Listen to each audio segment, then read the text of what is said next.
तो जी हाँ छात्रों, आपका एक बार फिर से स्वागत है आज के इस वीडियो में। और यहाँ पर एक बार फिर से एक और जबरदस्त और धमाकेदार वीडियो आ चुका है। कक्षा 12वीं का त्रैमासिक परीक्षा 2022-23 का रसायन शास्त्र का आपका यहाँ पे 100% आपका रियल पेपर। और राजा जी अपनी शक्तियों का पूरा इस्तेमाल कर रहे हो।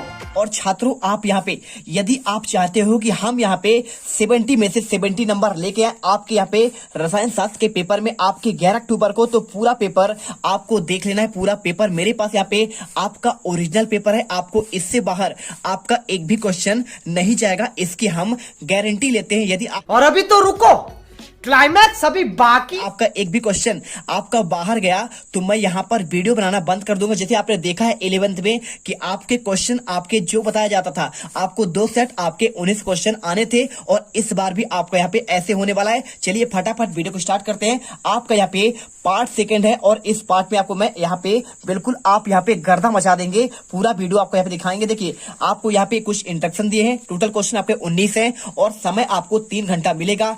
तो देखिए, आपको मैं ऑब्जेक्टिव का आंसर आपको ऑलरेडी आपको मैंने दे दिया था। आपने यदि निर्देश नहीं पढ़ा एक बार पढ़ लीजिएगा। चलिए फटाफट क्वेश्चन 5 से आपका यहाँ पर हम आपको आंसर दिखाएंगे।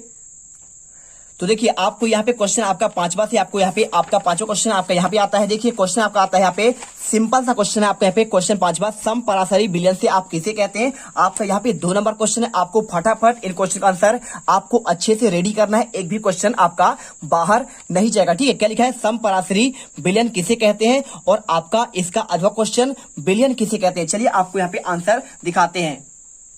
तो देखिए, आपको यदि आपके पास यहाँ पे केमिस्ट्री का आपका बुक होगा तो आपको यहाँ पे प्रॉपर आपका यहाँ पे क्लास आपका 12th का पूरा आपको यहाँ पे चैप्टर दिया है और चैप्टर में आप जाएंगे तो आपको यहाँ पे पेज नंबर आपका 128 में आपको यहाँ पे आंसर आपको मिल जाएगा। देखिए, कौन सा क्वेश्चन आपका यहाँ पे समपराशरी आपका यहाँ पे विलयन की बात कर रहा है, आपको आंसर ये मिल जाएगा। देखिए, क्वेश्चन आपको यहाँ पे लास्ट में आपको दिया गया है, इसमें सिंपल सा आंसर है। क्या लिखा है, देखिए आपको लिखा है वे विलयन जिनके परासरण दाब आपके तुल्य होते हैं समपराशरी आपका विलयन कहलाता है और इसकी आपका मूलक सांद्रता आपका समान होती है। ठीक है, आपको आंसर यहाँ पे आपको अच्छे से इसे कर लेना है और इसके साथ आपको यहाँ पे करना चाहते हैं तो आपको बता देंगे आपको कौन कौन से क्वेश्चन आपको यहाँ पे आपको रेडी करना चाहिए। ठीक है, देखिए क्वेश्चन आपको यहाँ पे आता है आपका अथवा का क्वेश्चन, विलयन किसे कहते हैं। चलिए आपको यहाँ पे विलयन का भी आपको आंसर बताएंगे। बिल्कुल आपको एक ही क्वेश्चन का आंसर आपको यहाँ पे मिल जाएगा। तो विलयन की बात करें तो आपको विलयन का आंसर आपको यहाँ पे सिंपल आपको आंसर ये मिल जाएगा। देखिए, आपको विलयन के बारे में आपको यहाँ पे ये मिल जाएगा, विलयन 2 या 2 से अधिक पदार्थों का एक समांगी मिश्रण जिसमें घटकों के सांद्रण को कुछ सीमा तक आपका परिवर्तित आपका किया जा सकता है। आपको आंसर यहाँ पे विलयन के बारे में और आपका यहाँ पे विलेयता लिखा हुआ है। ठीक है, चलिए इसके साथ आपको इसमें आपको नॉर्मलता, फॉर्मलता, मूलरता आपको यहाँ पे ये क्वेश्चन मिल जाएंगे। आपको अच्छे से इनको याद कर लेना है। ठीक है, आपको पेपर की दृष्टि से आपके आने वाले अर्धवार्षिक और वार्षिक में भी ये क्वेश्चन आप यहाँ पे आने वाले हैं। और इसके बाद देखिए, आप क्वेश्चन नंबर 6, सांद्रता के आधार पर आपको विलयन का आपको वर्गीकरण करना है। बहुत सिंपल क्वेश्चन है, आपको यहाँ पे ध्यान से इन क्वेश्चन को आपको करना है। चलिए आपको दिखाते हैं सांद्रता के आधार पर आपको कैसे आपको इसका वर्गीकरण करना है। तो यदि आपके पास बुक है तो आप यहाँ पे 70 पेज पर जाएंगे तो आपको इसका आंसर आपको मिल जाएगा। आपको 70 पेज पर आपको ये देखिए आपको यहाँ पे लिखा गया है क्वेश्चन, आपका सांद्रता के आधार पर आपको यहाँ पे आपका विलयन का आपको यहाँ पे प्रकार। ठीक है, तो देखिए सांद्रता के आधार पर आपको यहाँ पे विलयन के आपको निम्नलिखित प्रकार होते हैं। पहला होता है आपका सांद्र आपका विलयन, वे विलयन जिनमें विलय की मात्रा आपका अत्यधिक होती है। और दूसरा आपका तलु विलयन, वे विलयन जिनमें आपका विलय की मात्रा विलायक की तुलना में आपका कम होता है। और तीसरा आपका यहाँ पे संतृप्त विलयन, वे विलयन जिनमें निश्चित ताप पर विलय की और अधिक मात्रा नहीं घोली जा सकती है, संतृप्त विलयन कहलाते हैं। और इसके अलावा देखिए आपका चौथा असंतृप्त, वे विलयन जिनमें निश्चित ताप पर विलय की मात्रा अधिक मात्रा में घोली जा सकती है, असंतृप्त विलयन कहलाता है। पांचवा अति संतृप्त विलयन, वे विलयन जिनमें निश्चित ताप पर विलय की मात्रा संतृप्त विलयन की अपेक्षा अधिक होती है, आपको यहाँ पे अति संतृप्त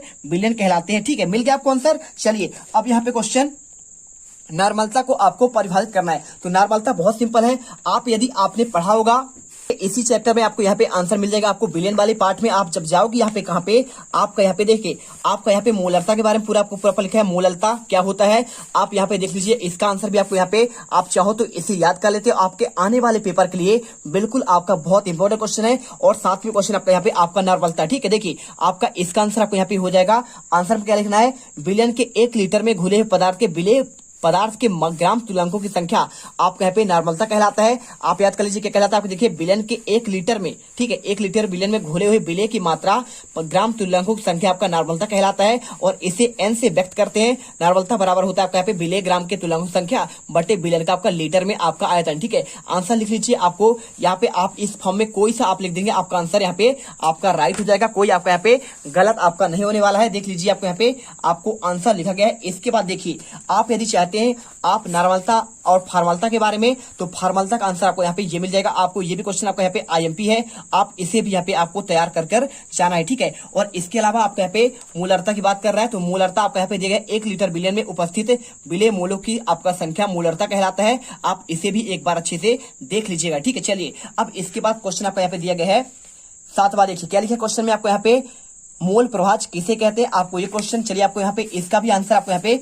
दिखाते हैं। तो आपको बुक पर जाना पड़ेगा, आपको 128 नंबर के पेज पर, तो आपको यहाँ पे मिल जाएगा। देखिए आपका मोल प्रभाज, देखिए क्या लिखा है, यदि किसी विलयन में उपस्थित 2 घटक ए और बी के आणविक द्रव्यमान क्रमशः MA और MB हो, तो आपका घटक ए का मोल प्रभाज आपका XA बराबर NA बटे आपका यहाँ पे NA प्लस आपका NB। ठीक है, देखिए NA क्या है आपका घटक ए मोलों की संख्या और NB क्या है घटक बी के मोलों की संख्या। ठीक है, आपको सिंपल आंसर। और यदि आपका पीपीएम क्या है आप इसे चाहते हैं, तो आपका यहाँ पे ये क्वेश्चन आपको यहाँ पे आने वाले आपके वार्षिक की दृष्टि से, फरवरी दृष्टि से आपके बहुत इंपोर्टेंट क्वेश्चन, आप इसे पढ़िएगा और आपका राउल्ट का नियम पढ़ लीजिएगा। ठीक है, आदर्श विलयन, आपका अनादर्श विलयन, आप इन्हें अच्छे से पढ़ लीजिए। ठीक है, साथ में आपको यहाँ पे देखिए मूलल उन्नयन स्थिरांक और मूलल अवनमन स्थिरांक, परासरण, आपको ये सारे क्वेश्चन आपको यहाँ पे अच्छे से पढ़कर जाना है। चलिए अब इसके बाद क्वेश्चन आपका यहाँ पे आता है हेनरी आपका नियम। तो हेनरी का नियम क्या होता है, 7वें का आंसर चलिए आपको दिखाते हैं आपको यहाँ पे। तो देखिए आपको बुक मिल जाएगा 1803 में गैसों के आपके द्रव्य में विलेयता पर दाब के प्रभाव का आपका मात्रात्मक अध्ययन हेनरी के द्वारा किया गया। और हेनरी के नियम के रूप में आपको यहाँ पे इस नियम के अनुसार स्थिर ताप पर किसी द्रव्य के निश्चित आयतन में गैस की विलेयता द्रव्य पर लगाए गए गैस के आपके समानुपाती होता है। आपको आंसर M समानुपाती P स्थिर ताप पर और M बराबर KH आपका P आंसर यहाँ पर निकल कर आएगा। आप मात्र इतना कर दीजिए, यहाँ से लेकर आपको यहाँ तक आपको आंसर करना है। बस आप यहाँ पे यहाँ तक कर लीजिए। आपको यहाँ पे हेनरी के नियम आपका 2 नंबर यहाँ पे आपको मिल जाएगा। वीडियो अच्छे लगे, वीडियो को आप यहाँ पे देखिए गर्दा उड़ाना है, तो आपको वीडियो को लाइक करना है। और इसके बाद क्वेश्चन आपका आता है क्वेश्चन आपका 8वां। देखिए क्वेश्चन लिखा है आपको कोल रास का आपको नियम बताना है। तो चलिए आपको कोल रास का नियम आपको बताते हैं कैसे आपको करना है। क्वेश्चन 8 का आंसर आपको 221 पेज पर आपको मिल जाएगा। यहाँ पे आंसर आप जाएंगे यहाँ पे 221 पेज पर, तो आपको सिंपल आंसर आपको यहाँ पे मिल जाएगा। भाई साहब आपका यहाँ पे एक एक क्वेश्चन आपको यहाँ पे अच्छे से आपका तैयारी करवाया जाएगा। देखिए कोल रास का आपका नियम आपको यहाँ पे आपका ये लिखा गया है। ठीक है, देखिए आपको यहाँ पे क्वेश्चन आपको यहाँ पे कोलरास का नियम आपको यहाँ पे दिया गया है। आप चाहो तो देखिए आपको यहाँ पे ये क्वेश्चन आपका यहाँ पे है। देखिए आपका किसी भी विद्युत अपघट्ट की आपका अनंत तंत्र पर तुल्यांकी चालक या आपका मूलर चालकता का मान उनके धनायन एवं ऋणात्मक आपका अनंत तंत्र पर तुल्यांकी या मूलर चालकताओं का आपके योग के तुल्य होता है। क्या होता है, आपका लिखा है किसी भी विद्युत अपघट्ट की अनंत तंत्र पर तुल्यांकी या मूलर चालकता का मान उसके धनायन और ऋणायन की आपकी अनंत तंत्र पर तुल्यांकी या फिर मूलर चालकताओं के योग के तुल्य होता है। और आपको मात्र आपको गणितीय रूप में आपको ये वाला आपको पॉइंट आपको लिख देना है। बस आपको इतना ही आंसर करना है, लिख दीजिए आपको यहाँ पे। ठीक है, आप यहाँ पे देखिए पूरा लिख दीजिए आंसर। आपका आंसर 2 नंबर आपको प्रॉपर मिल जाएगा। और इसके बाद देखिए आप क्वेश्चन आपका विद्युत अपघट्ट क्या है, क्वेश्चन दिया गया आपको यहाँ पे विद्युत अपघट्ट के बारे में। चलिए आपको इसका आंसर आपको बताते हैं कैसे आपको विद्युत अपघट्ट के बारे में आपको लिखना है। आपको आंसर मिलेगा इसमें कौन से पेज पर, आपको यहाँ पे 221 पेज पर आपको इसका आंसर आपको मिल जाएगा। आपको हम दिखाएंगे आंसर, एक एक क्वेश्चन आपको यहाँ पे आंसर दिखा दिया जाएगा। आपको देखिए आपका ये हो गया कोलरास का नियम, आपको यहाँ पे ये भी दिया गया। देखिए मात्र आपको इतना ही दिया था ना, मतलब आपको आंसर मात्र आपको इतना ही आपको याद करना है कोलरास के नियम के बारे में। तो आपको आंसर विद्युत अपघट्ट के बारे में आपको यहाँ पे ये मिल जाएगा। देखिए वे पदार्थ जो विलयन में वियोजित होकर आयन उत्पन्न करते हैं, क्या करते हैं, आपके आयन उत्पन्न करते हैं प्लस और आपके माइनस, उसे कहते हैं आपको विद्युत अपघट्ट कहलाते हैं। और जबकि विद्युत अनपघट्ट आपके विलयन में आपका आयन उत्पन्न नहीं करते हैं। बस आपको इतना ही आप याद करना है। और यदि आप चाहते हैं विशिष्ट चालकता क्या है आपको यहाँ पे, तो आपको ये लिखा गया है। ठीक है, इसका मात्रक आपका यहाँ पे ये दिया गया है। तुल्यांकी चालकता का भी आपका आंसर दिया गया है। आपको यहाँ पे वार्षिक के पेपर में आपका फरवरी में आपका यहाँ पे वार्षिक का पेपर होगा, फटाफट इनको याद कर लीजिएगा। साथ में आपको यहाँ पे देखिए कुछ आपका यहाँ पे विद्युत अपघटन आपका यहाँ पे दिए गए। आपके सारे पॉइंट आपके वेरी इंपॉर्टेंट होते हैं आपके बुक में। जितने भी आपको यहाँ पे आपके ऐसे पॉइंट दिए हैं आप उन्हें अच्छे से पढ़िए, आप स्कूल से बुक निकलवाइए और तैयारी करिए, बिल्कुल आप यहाँ पे टॉप करोगे। ठीक है, चलिए इसके बाद क्वेश्चन आपका यहाँ पे आता है, क्वेश्चन आपका 9 देखिए, आपका संक्षारण किसे कहते हैं। आपको ये क्वेश्चन, आपको इसका आंसर हम आपको चलिए दिखाते हैं। तो यहाँ पर देखिए संक्षारण मतलब आपका होता है आपका कोरोजन। ठीक है, आपको यहाँ पे आंसर करना है। देखिए आपको संक्षारण क्या होता है, वायुमंडल में उपस्थित गैसों तथा नमी द्वारा धातुओं के धीमी गति से अवांछित यौगिकों में परिवर्तित हो जाने का प्रक्रम आपका संक्षारण कहलाता है। आपको आंसर इसी करना है, अच्छे से कर लीजिएगा। और इसके अलावा देखिए आपको यहाँ पे क्वेश्चन पूछा गया है, आपको अपचयन की क्रिया क्या कहलाती है। ठीक है, अपचयन की क्रिया मतलब क्या होता है, तो देखिए आप यहाँ पे अपचयन क्या होता है और आपका यहाँ पे ऑक्सीकरण। ठीक है, किसमें आपका हाइड्रोजन का त्याग होता है, किसमें आपका हाइड्रोजन का क्या होता है, आपका यहाँ पे त्याग होता है, और एक आपका यहाँ पे क्या होता है आप बताइए, और आपका ग्रहण। ठीक है, यदि आपका देखिए ऑक्सीजन का आपका यहाँ पे देखिए हाइड्रोजन का आपका यहाँ पे त्याग हो, ऑक्सीजन का ग्रहण हो, उसे कहते हैं आपका यहाँ पे अपचयन कहलाता है। और ऑक्सीकरण में आपका उल्टा हो जाता है। ठीक है, आपका यहाँ पे ऑक्सीजन का क्या होगा, आपका यहाँ पे त्याग होगा, और हाइड्रोजन का आपका यहाँ पे आपका ग्रहण होगा, आपका कहला जाएगा आपका ऑक्सीकरण। ठीक है, और दोनों क्रिया मिलकर आपका यहाँ पे रेडॉक्स अपक्रिया कहलाती है। आप इन्हें अच्छे से पढ़ लीजिएगा। ठीक है, और इसको पढ़ने के बाद क्वेश्चन आपका आते हैं, क्वेश्चन आपका 10वां क्या लिखा है, विशिष्ट चालकता की आपको परिभाषा और आपका इसका इकाई बताना है।